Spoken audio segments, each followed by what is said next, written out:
How do brains time travel? We all know what a prediction is, but why is the important thing to the brain what's called a prediction error? And what does any of this have to do with the 2008 crash of the economy, or how we keep internal price tags on everything, or what we should do with the war on drugs? Welcome to Inner Cosmos with me, David Eagleman. I'm a neuroscientist and an author at Stanford, and in these episodes, we dive deeply into our 3-pound universe to uncover some of the most surprising aspects of our lives. Today's episode is part 2 about decision-making.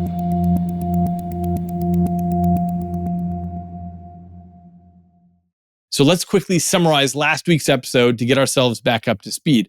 In that episode, we saw how the brain is a sophisticated decision-making machine. It's constantly engaged in choosing among options. Now, this can be something trivial like deciding between a taco and a burrito, all the way to life-altering decisions like whether to take that job or whether to propose marriage. Now, while early economists assumed that humans make decisions rationally by weighing pros and cons to arrive at the optimal choice, modern-day psychology and neuroscience reveals a pretty different story. And what we saw last week, and something I've talked about before here a lot, is that the brain is composed of multiple networks, each with its own goals and desires, and these often compete with one another to influence the decisions that we make. And this internal conflict is at the heart of how we navigate the world. And by the way, the massive battles under the hood largely occur below our conscious awareness. So for example, when you look at a picture that can either be perceived as a duck or a rabbit, your brain chooses one interpretation over the other, and we can measure what's happening in the activity of neurons to see how one network wins over the other one. And in the case of a picture like that, your interpretation goes back and forth and back and forth. Now, that might not feel like a decision to you, but it's the same neural process of having competing networks that are fighting for dominance. And the same neural battle is mirrored in everyday choices, like when you choose between different flavors of a sports drink or whether to take the right trail or the left trail.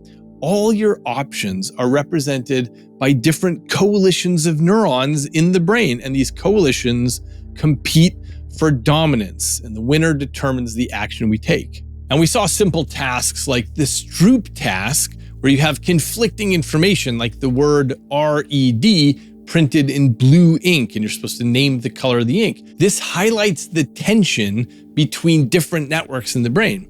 And similarly, we are always facing moral dilemmas, like I mentioned the trolley problem last week, and this demonstrates how emotional and rational networks can come into conflict, and it can lead to different outcomes depending on which network prevails. And one of the things we saw from that was that emotions play a really crucial role in decision-making. The importance of emotional input into your decision-making is seen really clearly when people get brain injury, like damage to the orbitofrontal cortex, because then they can't integrate the emotional signals from the body into a decision. And that leaves a person paralyzed with indecision, even in very simple situations.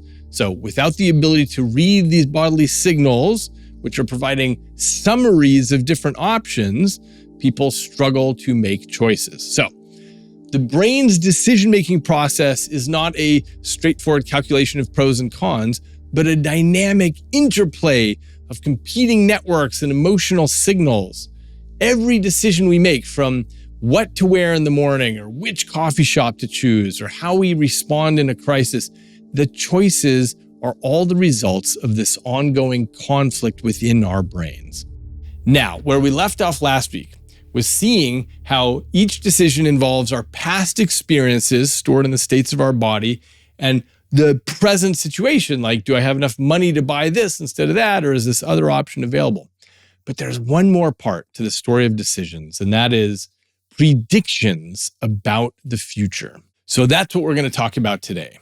Now, across the animal kingdom, every creature is wired to seek reward. Now, surely this is something you know, but have you ever thought about the question, What is a reward? At its essence, a reward is something that will move the body closer to its ideal set points. So water is a reward when your body is getting dehydrated. Food is a reward when your energy stores are running down. Now, water and food are called primary rewards because they directly address biological need. But what's super interesting is that human behavior is steered by secondary rewards, which are things that predict primary rewards. For example, the sight of a metal cylinder wouldn't by itself do much for your brain. But because you've learned to recognize it as a can of sparkling water, then the sight of it comes to be rewarding when you are thirsty.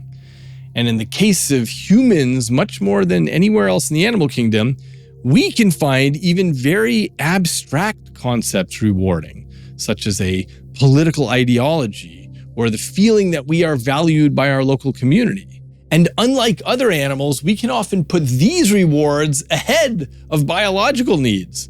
As my colleague Reed Montague points out, sharks don't go on hunger strikes.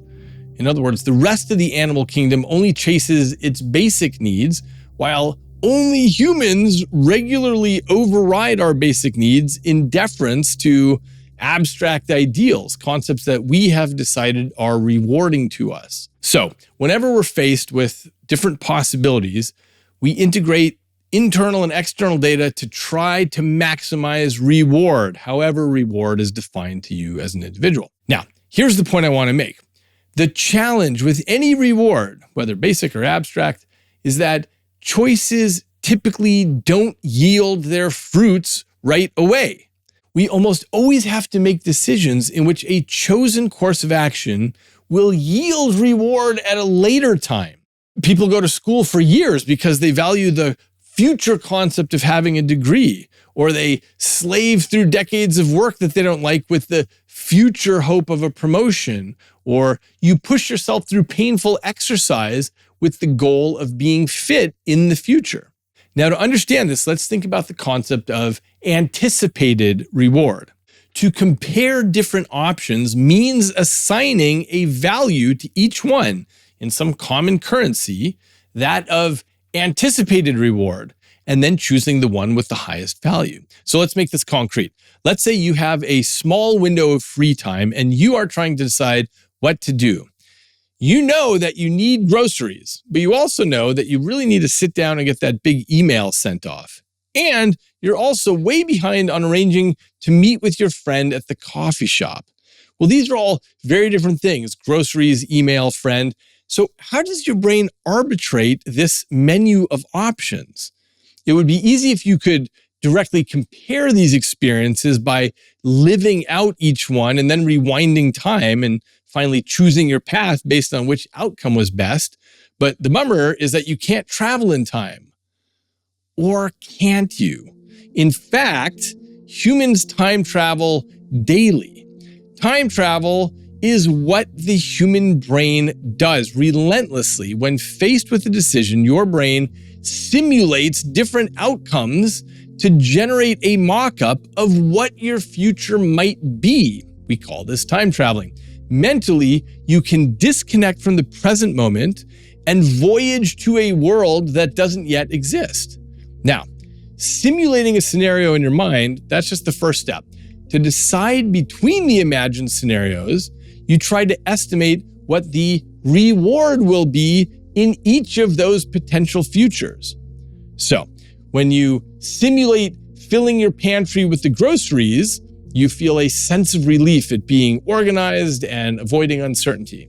Finishing that email carries different sorts of rewards, not only the primary reward of maybe securing some money as a result, but more generally, the kudos from your boss and a rewarding sense of accomplishment in your career.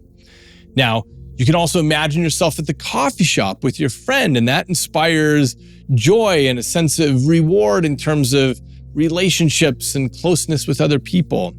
So your final decision between these three options will be navigated by how each future stacks up against the others in the common currency of your reward system.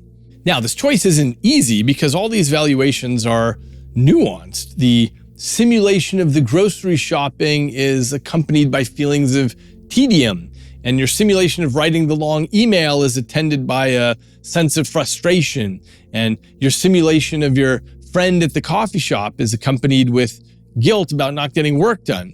But in all these cases, under the radar of awareness, your brain simulates all these options one at a time and does a gut check on each. And that's how you decide. But here's a question. How do you simulate these futures accurately? How can you possibly predict what it will really be like to go down these paths? The answer is that you can't. There's no way to know that your predictions will be perfectly accurate. Your simulations are only based on your past experiences and your current model of how the world works. The key business of brains is to predict, and to do this well, we need to continually learn about the world from our every experience so that we can make the best guesses that we can. So in this case, you place a value on each of these options, groceries or email or coffee shop, based on your past experiences. And using the Hollywood studios in your mind, you travel in time to your imagined futures to see how much value they'll have. And that's how you make your choices. You compare possible futures against one another. That's how you convert competing options into a common currency of future reward. So think about your predicted reward value for each of these options like an internal price tag that stores how good something will be. Because grocery shopping is going to supply you with food, let's say it's worth 10 reward units. And writing that stupid email is difficult but necessary to your career, so it weighs in at 25 reward units. And you love spending time with your friend, so going to the coffee shop is worth 50 reward units. But there's an interesting twist here. The world is complicated, and so your internal price tags are never written in permanent ink. Your valuation of everything around you is changeable because quite often our predictions don't match what actually happens. The key to effective learning lies in tracking this prediction error. The prediction error means the difference between what you thought was going to happen and what actually happened. In the case of this decision about groceries or email or coffee shop, your brain has a prediction about how rewarding the coffee shop is going to be. Now, let's say it turns out that they have some new snack there, and also you run into other friends there, and the whole experience is even better than you thought. That raises the price tag the next time you're thinking about the coffee shop.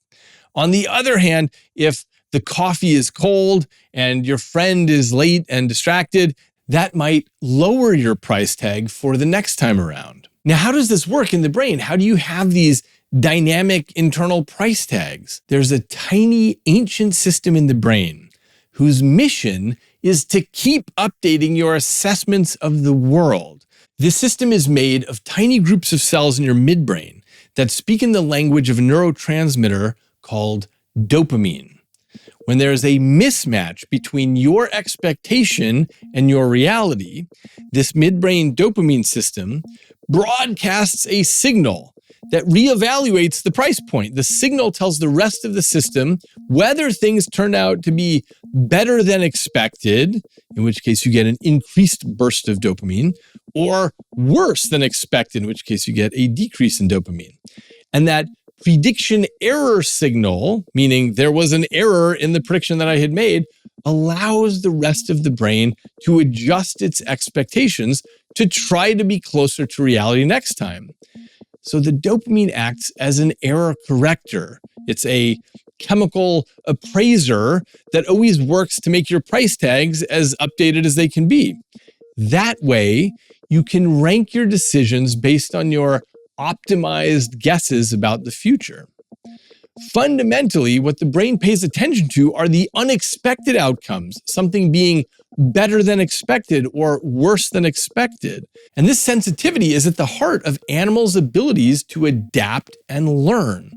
It's no surprise then that the brain architecture involved in learning from experience is consistent across species. You see this from honeybees to humans. In other words, brains discovered the basic principles of getting feedback from reward a long time ago.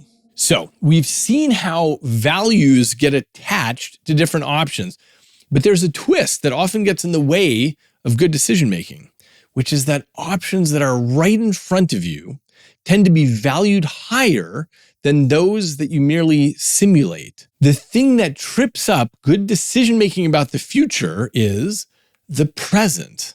I'll give you a really interesting example of this. In 2008, the US economy took a sharp downturn. Many of you may remember that. At the heart of all the trouble was a simple fact, which is that many homeowners had overborrowed. They had taken out these mortgage loans that had really low interest rates for a period of a few years. And the problem occurred at the end of that period when the interest rate suddenly shot up to something quite high. And a lot of homeowners suddenly found themselves facing down the barrel of these higher interest rates, and they realized they weren't going to be able to make the payments. So close to 1 million American homes went into foreclosure, and that sent shockwaves through the economy of the planet. Now, what in the world does this have to do with competing networks in the brain? Here's what.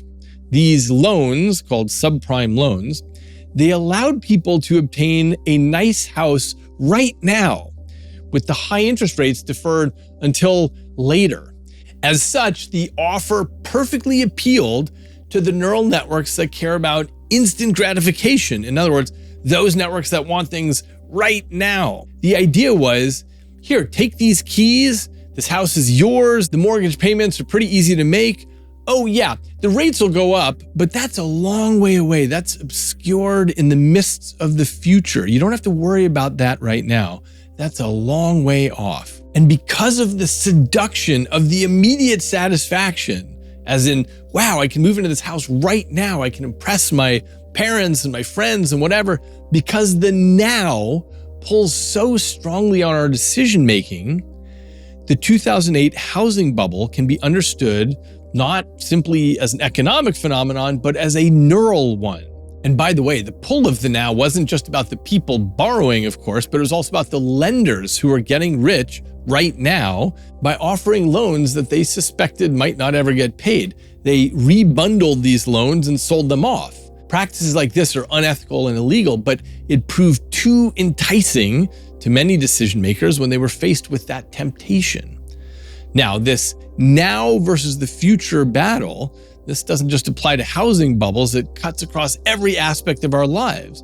It's why car dealers want you to get in and test drive the cars, because the seduction of the now is probably going to override your thinking about the distant future when you have to pay that monthly loan.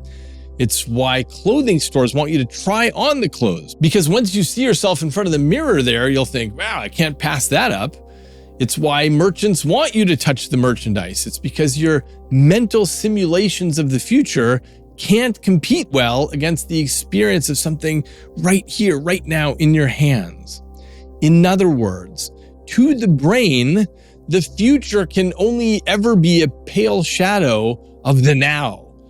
The power of now explains why people make decisions that feel good in the moment, but have lousy consequences for their future. So people who take a drink or a drug hit, even though they know they shouldn't, or married partners who give in to an available affair, or athletes who take anabolic steroids, even though they know it's going to shave years off their life. So can we do anything about the seduction of the now? Well, with a little bit of knowledge about the brain, we can. So consider this. We all know that it's really difficult to do certain things, like go regularly to the gym.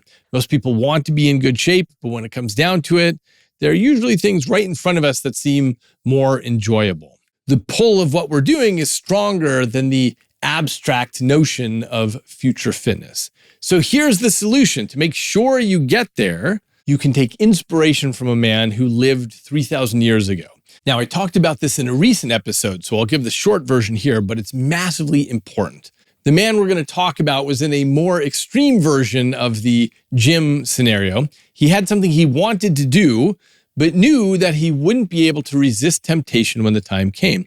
For him, it wasn't about getting a better physique. It was about saving his life from a group of mesmerizing maidens. So this was the legendary hero Ulysses on his way back from triumph in the Trojan War. At some point on his long journey home, he realized that his ship was going to be passing an island where the beautiful sirens lived. And the sirens were famous for singing songs so melodious that sailors were enchanted. And the problem was that the sailors found this irresistible, and they would crash their ships into the rocks trying to get to the sirens, and they would die. Now, Ulysses desperately wanted to hear these legendary songs, but he didn't want to kill himself and his crew, so he hatched a plan. He knew that when he heard the music, he would be unable to resist steering towards the island's rocks, and so he recognized that the problem wasn't his present rational self, but instead the future illogical Ulysses, the person that he would become when the sirens came within earshot. So Ulysses ordered his men to lash him securely to the mast of his ship, and they filled their ears with beeswax so as not to hear the sirens, and they rowed under strict orders to ignore any of his pleas or cries or writhing around. So what was going on here? Ulysses knew that his future self would be in no position to make good decisions. So the Ulysses of sound mind arranged things so that the future Ulysses could do no wrong. This sort of deal between your present self and your future self is known as the Ulisses contract. In the case of getting to the gym, my simple Ulisses contract is to arrange in advance for a friend to meet me at the gym. So then I feel this pressure to uphold the social contract, and that lashes me to the mast. Even though when the morning rolls around, all I really want to do is just sleep in or do something else, I've prearranged a contract, and now I have to show up. When you start looking around for these Ulisses contracts, you'll see that they're actually all around you. Just as an example, I was recently giving a talk on a college campus and learned that during the week of final exams, some students will swap their TikTok passwords with each other. And then each student changes the other's password so that they can't log on. And then when finals are over, they switch the passwords back. So this way, during the week that they're supposed to be studying, even though they know that they're going to be tempted by the sirens' songs, they can't do anything about it.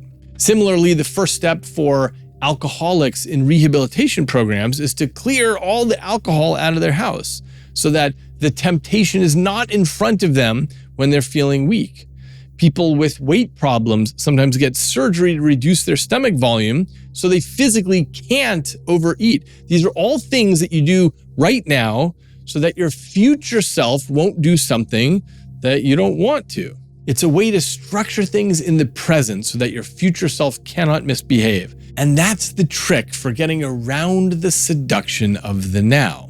You strap yourself to the mast, and that allows you to behave in better alignment with the kind of person you would like to be. The key to a Ulisses contract is just recognizing that we are different people in different contexts.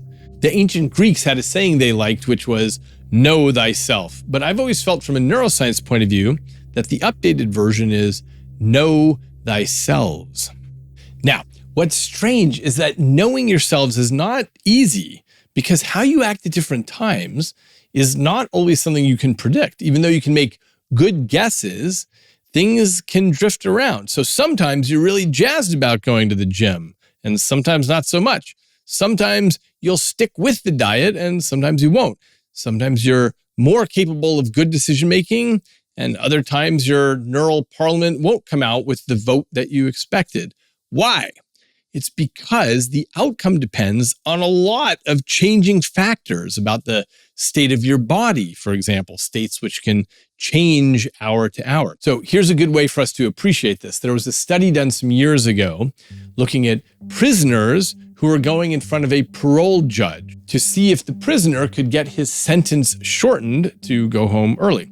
So imagine two prisoners, both scheduled to appear in front of this parole judge. One prisoner goes before the judge at 11:27 a.m.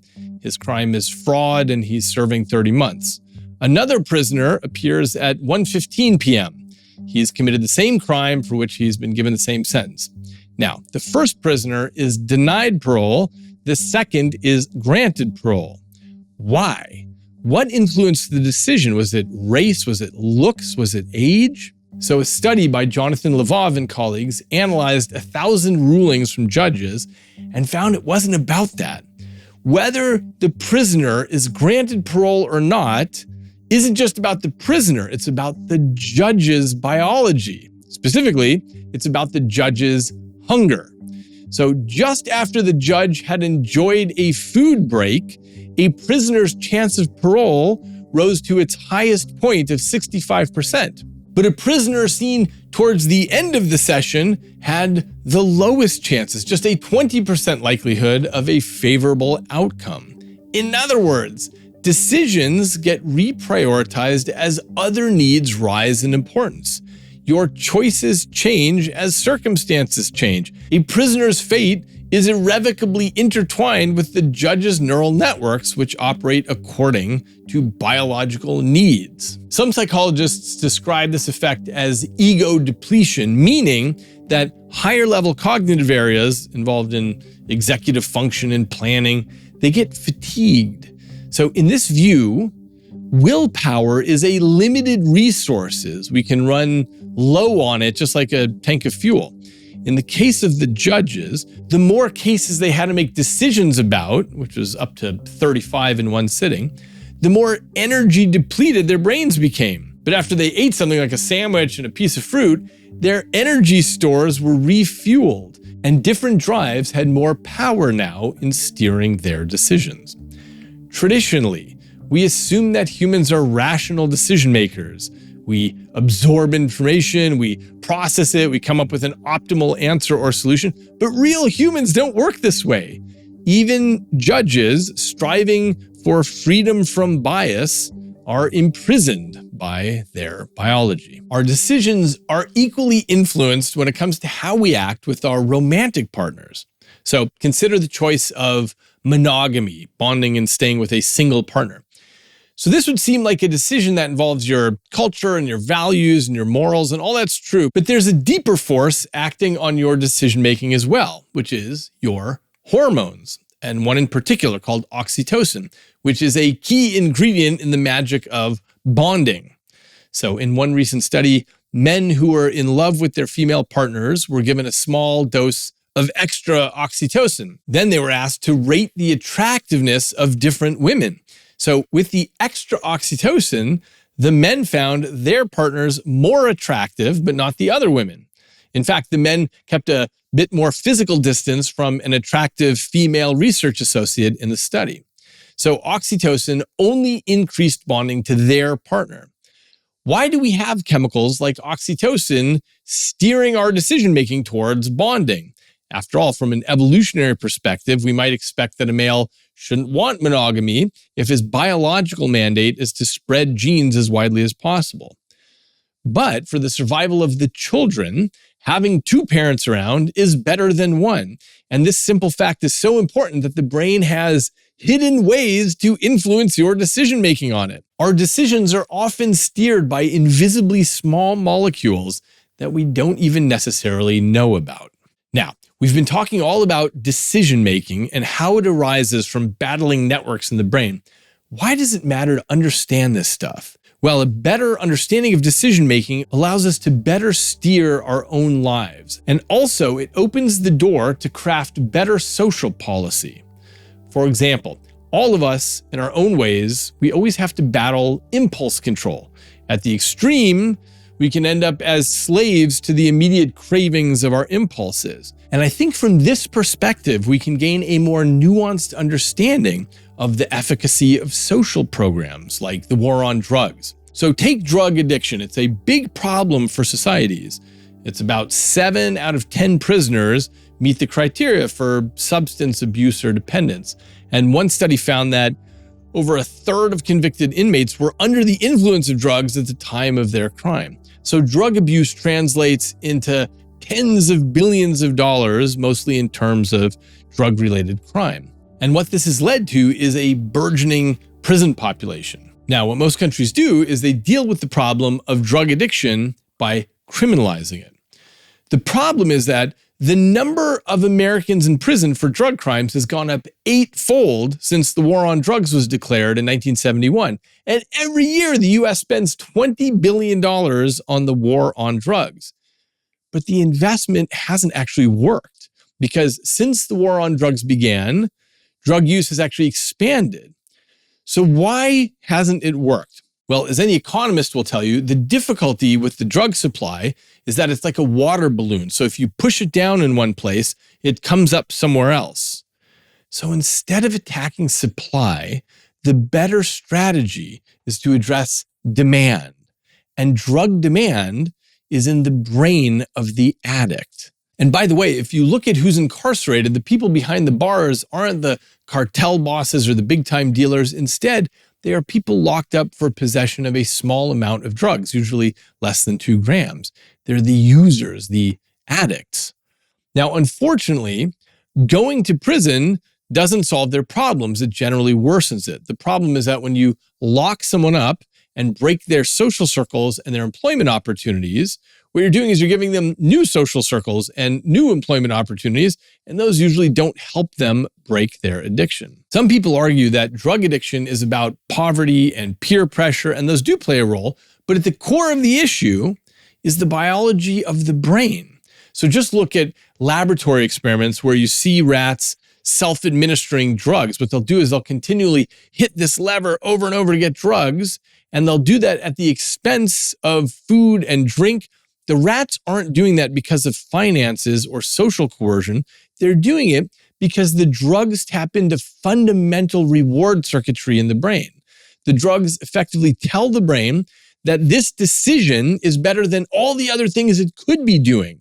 Other brain networks might be involved in the battle and they're representing all the reasons to resist the drug, but in an addict, the craving network wins. In fact, if you spend a lot of time talking to people who are addicted to drugs, you'll find that the majority of them want to quit, and they're perfectly able to list all the reasons why they should quit, but they just can't do it.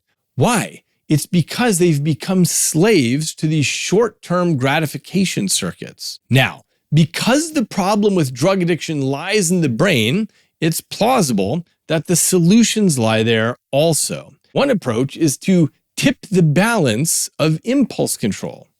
So, as an example, one successful tactic is to ramp up the certainty and swiftness of punishment.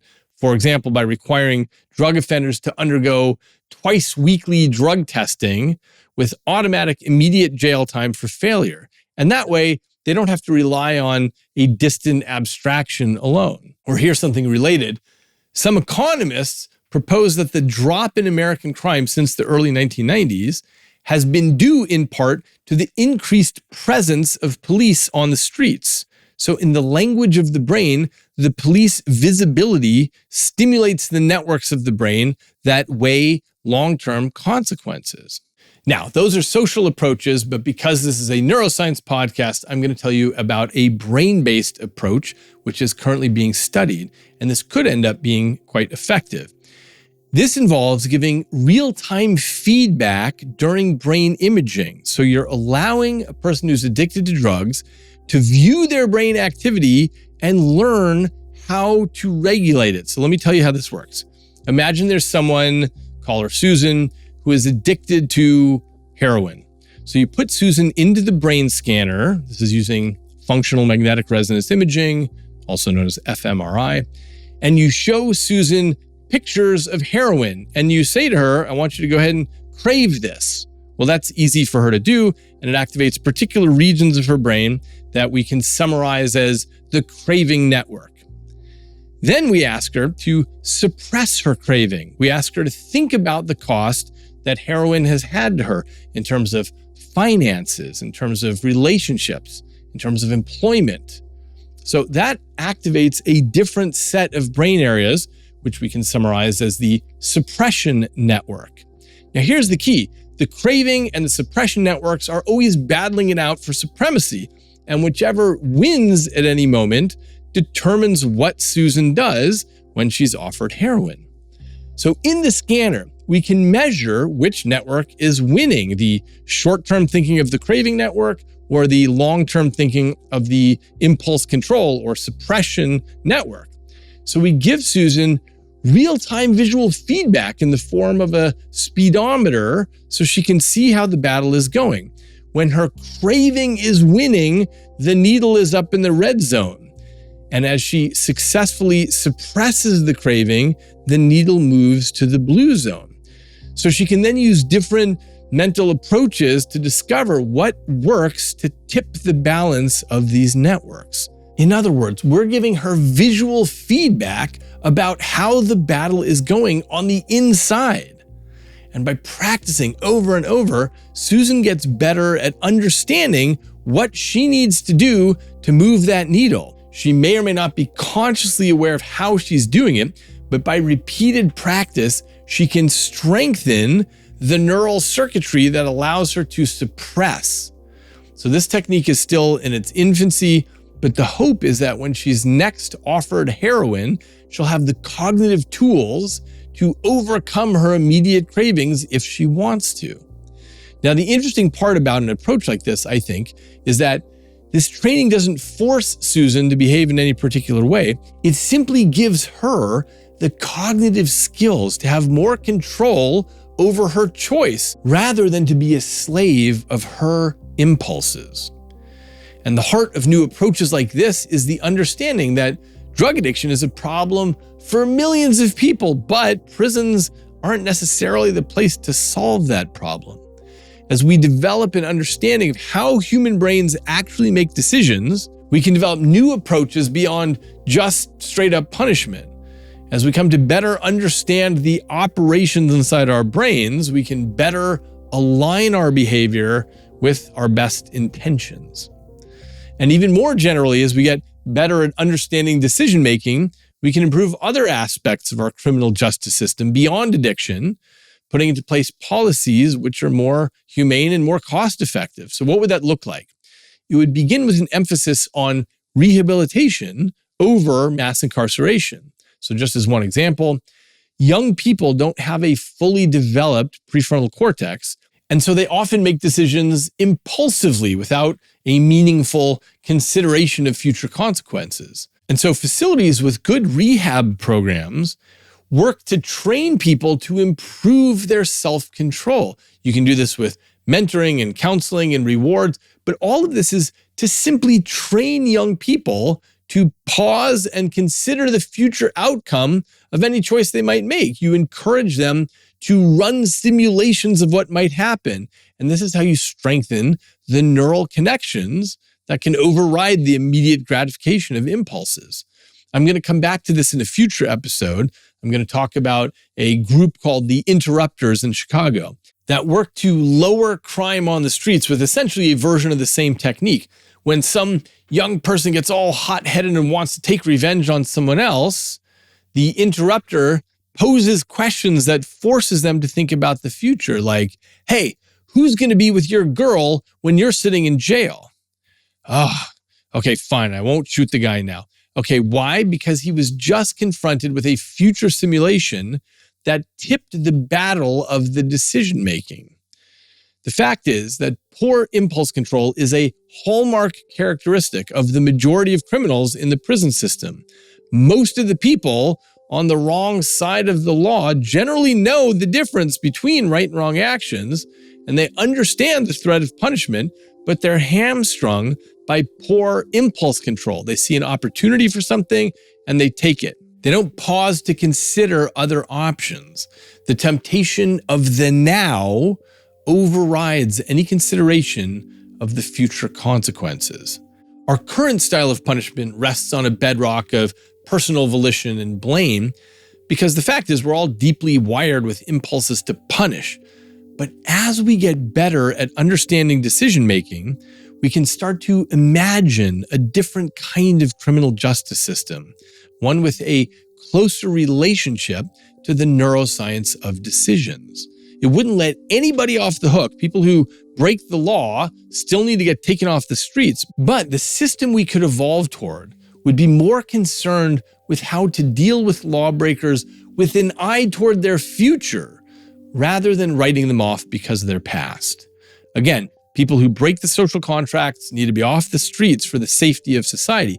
But what happens in prison does not have to be based only on bloodlust, but also on meaningful rehabilitation. And in the context of today's episode, rehabilitation based on an increasingly better understanding of how the brain makes decisions. So let's wrap up. What we saw in these last two episodes is that decision-making lies at the heart of everything about who we are and what we do. Without the ability to weigh alternatives, we would be hostages to our most basic drives. We wouldn't be able to wisely navigate the now or plan our future lives. As we keep gaining more and more insight into how choices battle it out in the brain, we can learn to make better choices for ourselves and for our society. Go to eagleman.com/podcast for more information and to find further reading. Send me an email at podcast@eagleman.com with questions or discussion, and check out and subscribe to Inner Cosmos on YouTube for videos of each episode and to leave comments. Until next time, I'm David Eagleman, and you have made the nice decision to join me here in the Inner Cosmos.